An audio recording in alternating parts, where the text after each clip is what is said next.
A boy called George had a staggering thought that a T-Rex could still be alive.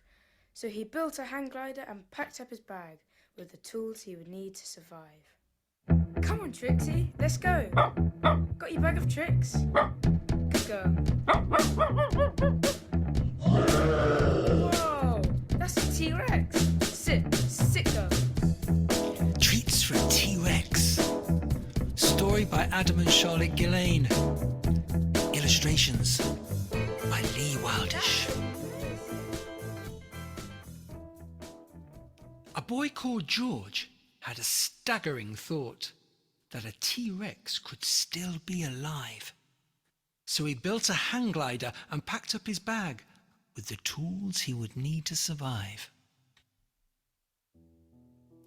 George looked at his map and called, "Trixie, let's go! We need all of your tricks when we're there." Then his dog did a backflip and jumped in the bag, and the friends glided off through the air.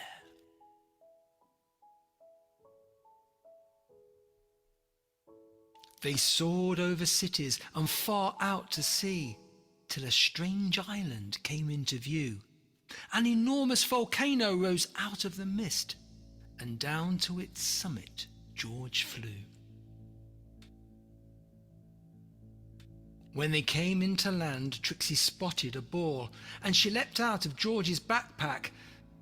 But what she unearthed was a very large egg that suddenly started to crack. "It's a dinosaur egg," shouted George, "and it's huge."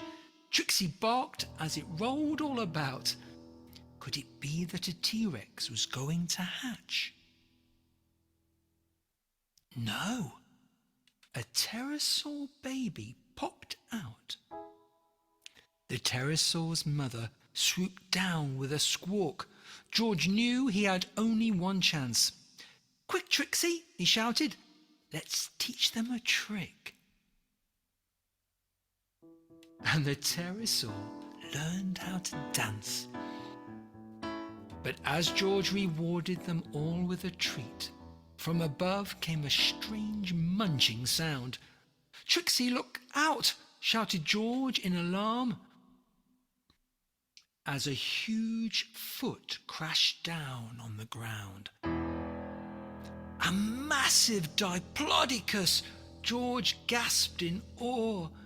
Then he gulped as it lifted its leg. As quick as a flash, George called out to his dog, who taught it to sit up and beg. "These dinosaurs' tricks are amazing," cheered George, and Diplodocus grinned as it sat. But just as the thrill of success made George smile, a tail hit the mud with a splat. A grumpy triceratops glared down at George, then widened its jaws at full stretch. George picked up some sticks and he looked at his dog. "Come on, Trixie," he said. "Let's play fetch."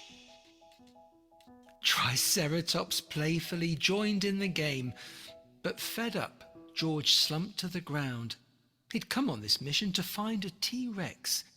Then he heard a loud stampeding sound, and into the clearing there burst a great herd of terrified small dinosaurs. "Something scary is coming," called George to his dog. Then he heard the most terrible roar. "A T-Rex at last!" shouted George with a whoop.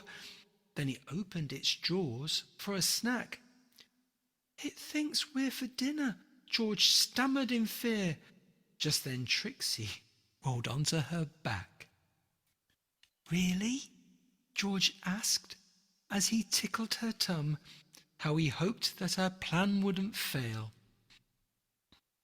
The T-Rex just snorted and tilted its head before rolling and wagging its tail. "Clever Trixie," cried George as he threw her a treat. Then he lifted his hands and said, "Sit."